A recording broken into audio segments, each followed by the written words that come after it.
बहुत समय पहले की बात है। रामपुर नामक एक सुंदर सा गांव हुआ करता था। उस गांव में एक लकड़हारा रहता था जिसका नाम अजय था। अजय बहुत ही ईमानदार और मेहनती था। वह हमेशा अपने काम से खुश रहता था। उसके पास ज्यादा पैसे नहीं थे, लेकिन वह अपनी जिंदगी से संतुष्ट था। अजय के परिवार में उसकी पत्नी और उसके 2 बच्चे थे। अजय सेठ लालचंद के यहाँ लकड़ी काटने का काम करता था और लकड़ी काटने के बदले में सेठ लालचंद अजय को पैसे देता था, जिससे अजय और उसके परिवार का जीवन व्याप होता था। सुमन, मैं काम पर जा रहा हूँ। आज बहुत देर हो गई है, तो तुम बच्चों को स्कूल छोड़ आना। स्कूल तो मैं छोड़ आऊंगी, लेकिन सोनू और मोनू पिछले 2 दिन से कह रहे हैं कि उनके स्कूल की टीचर स्कूल की फीस मंगा रही है। हाँ, तो जाकर दे आओ ना स्कूल की फीस। अजी कहाँ से दूं? आप जो पैसे लाते हैं उनमें मुश्किल से तो घर चल पाता है। अब उतनी तनख्वाह में मैं बच्चों की फीस का इंतजाम कैसे करूं?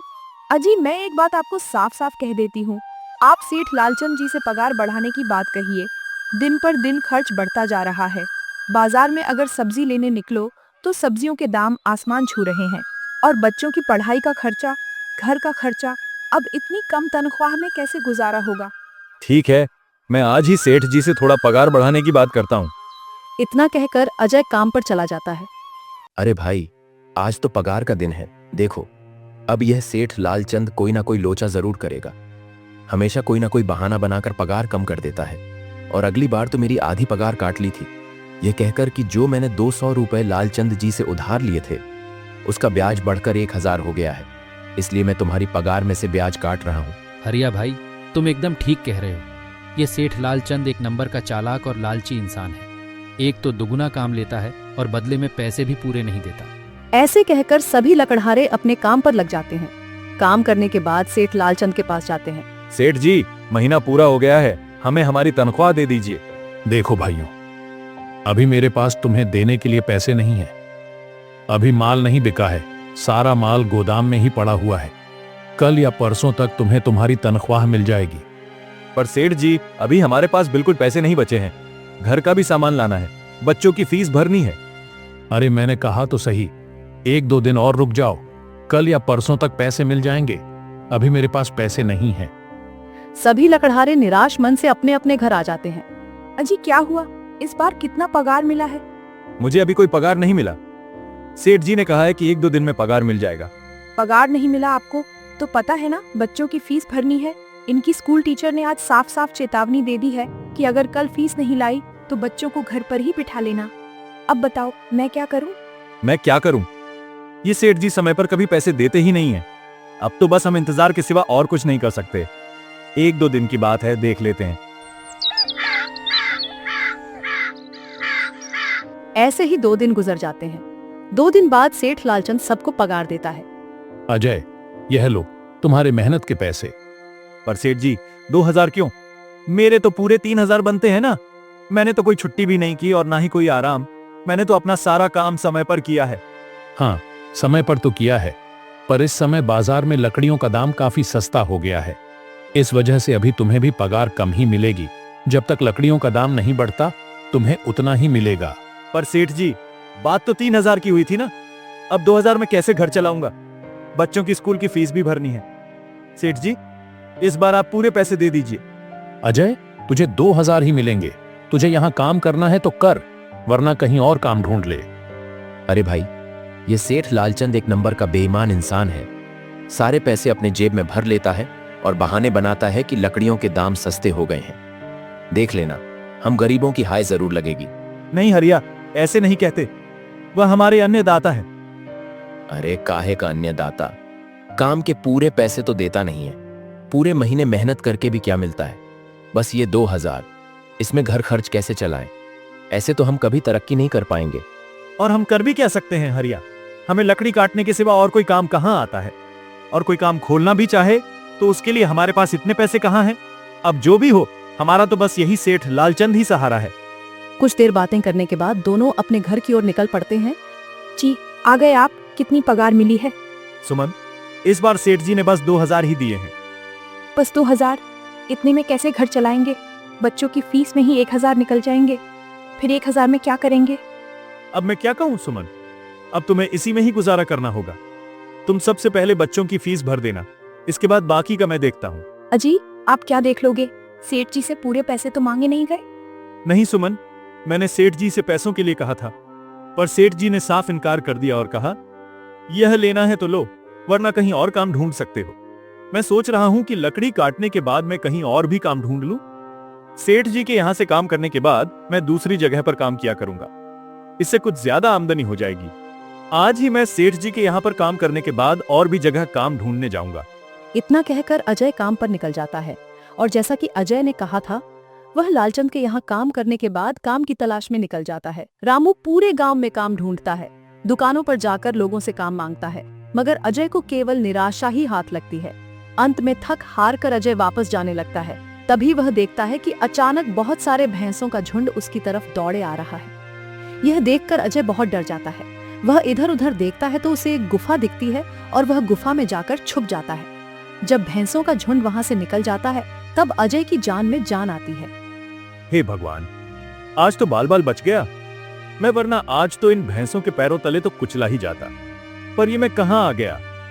अजय यह सब सोच ही रहा था कि तभी उसकी नजर गुफा में रखी एक टोकरी पड़ जाती है।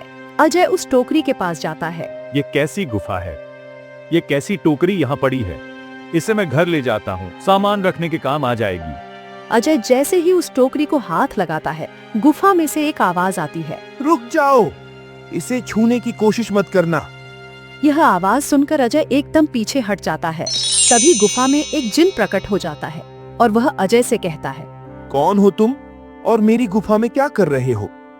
मुझे माफ करना, कुछ भैंसों का झुंड मेरे पीछे पड़ गया था और उनसे बचने के लिए मैं इस गुफा में आकर छिप गया और फिर मेरी नजर इस टोकरी पर गई। माफ कीजिए, मुझे लगा यहाँ कोई नहीं है तो ये टोकरी किसी की नहीं होगी, इसलिए मैंने इसे छुआ। अजय, तुम्हें डरने की जरूरत नहीं है। मैं तुम्हारे बारे में सब जानता हूँ। मेरी नजर एक बार भी जिस पर पड़ जाती है, मैं उसका इतिहास अपनी खुली आंखों से देख सकता हूँ।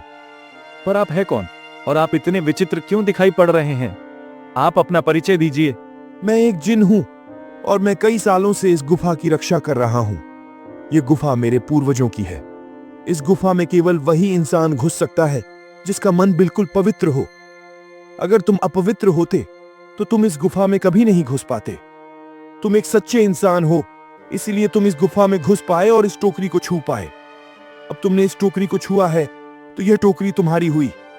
नहीं, मुझे ये टोकरी नहीं चाहिए। मैं तो बस देख रहा था। डरो मत अजय, तुम यह टोकरी ले जाओ। ये कोई साधारण टोकरी नहीं है, बल्कि यह जादुई टोकरी है। जादुई टोकरी? क्या यह वही जादुई टोकरी है जिसके बारे में हमारी दादी कहानी सुनाया करती थी कि किसी गांव में एक जादुई टोकरी हुआ करती थी और वह सबकी इच्छाएं पूरी करती थी? हाँ अजय, ये वही जादुई टोकरी है। अब तुम इस टोकरी के मालिक हो। तुम इसके इस्तेमाल से अपनी स्थिति सुधार सकते हो। पर याद रखना, तुम जो भी वस्तु इस टोकरी में एक बार डालोगे, वह चीज ही तुम्हें बार बार इस टोकरी में डालनी होगी।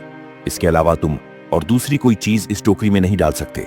अगर तुमने ऐसा किया तो इसका परिणाम तुम्हें ही भुगतना होगा। मेरी इस बात को हमेशा ध्यान में रखना और सोच समझकर बिना लालच किए इस टोकरी में वही सामान रखना जिसकी तुम्हें जरूरत हो। अजय टोकरी को लेकर घर आ जाता है। सुमन, ये देखो, ये मैं क्या लेकर आया हूँ। क्या लाए हो आप? बस ये एक टोकरी। सबसे पहले यह बताइए, आप तो काम की तलाश में गए थे ना, तो कोई दूसरा काम मिला कि नहीं? अरे सुमन, मेरी पूरी बात तो सुनो। ये कोई ऐसी वैसी टोकरी नहीं है, बल्कि यह एक जादुई टोकरी है। अच्छा, तो आपका कहने का मतलब है कि इस टोकरी में हमें कोई ऐसी चीज डालनी होगी जिसकी हमें सबसे ज्यादा जरूरत हो। हाँ सुमन, हमें सोच समझकर ही इसमें कोई चीज डालनी होगी। अजय थोड़ी देर सोचता है, फिर उसका ध्यान उन लकड़ियों पर जाता है जो एक बार उसने सुमन को रखने को दी थी। सुमन, तुम्हें याद है, एक बार मैं जंगलों में लकड़ियां काटने गया था तो मुझे एक चंदन की लकड़ी मिली थी और वह मैंने तुम्हें लाकर दे दी थी। तो तुम उस लकड़ी को ले आओ, हम उस चंदन की लकड़ी को ही इसमें डालेंगे और उस लकड़ी से अपना एक व्यापार शुरू करेंगे। सुमन चंदन की लकड़ी को ले आती है और उसे टोकरी में डाल देती है। वह जैसे ही चंदन की लकड़ी उस टोकरी में डालते हैं, उसमें कई सारी लकड़ियां आ जाती हैं। अरे, यह तो चमत्कार ही हो गया। ये देखिए, कितनी सारी चंदन की लकड़ियां हो गईं।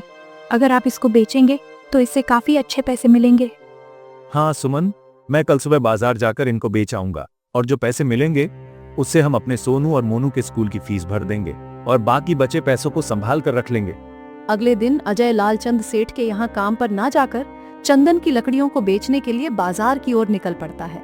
वहां पर अजय चंदन की लकड़ियों को बहुत ही कम दामों में बेचा, जिसकी वजह से आम लोगों के साथ साथ बड़े व्यापारियों ने भी अजय से चंदन की लकड़ियां खरीदी। लकड़ियों को बेचकर रामू को काफी अच्छे पैसे मिले। पैसों को लेकर अजय घर आ जाता है। ये देखो सुमन, उन लकड़ियों को बेचकर मुझे कितने सारे पैसे मिले हैं। ये लो, इन पैसों से तुम कल सोनू और मोनू के स्कूल के फीस भर देना। अच्छा, तो मैं काम पर जाता हूँ। अजी, आपके पास तो अब ये जादुई टोकरी है, तो अब आपको उस सेठ लालचंद के यहाँ काम करने की क्या जरूरत है? हाँ सुमन, मैं सेठ लालचंद जी के यहाँ काम पर नहीं जा रहा, बल्कि मैं तो वहां पर जो काम कर रहे बाकी के लकड़हारे हैं उन्हें यह खुशी की खबर देने जा रहा हूँ, क्योंकि सेठ लालचंद जी से मेरे साथ साथ वह लोग भी बहुत परेशान थे। इसलिए अगर मेरा भला हो रहा है तो क्यों ना मैं उन सब का भला करूं। वह सभी बहुत ईमानदार लकड़हारे हैं, वह सभी बहुत मेहनत से काम करते हैं, मगर लालचंद ने कभी भी उनको उनकी मेहनत के सही पैसे नहीं दिए। इसलिए मैंने सोचा है क्यों ना मैं उनको अपने इस काम में शामिल कर लूं। हाँ जी, बात तो आपकी बिल्कुल सही है। अगर आप सभी लोग एक साथ मिलकर काम करेंगे तो हम सब बहुत जल्द ही तरक्की हासिल कर लेंगे।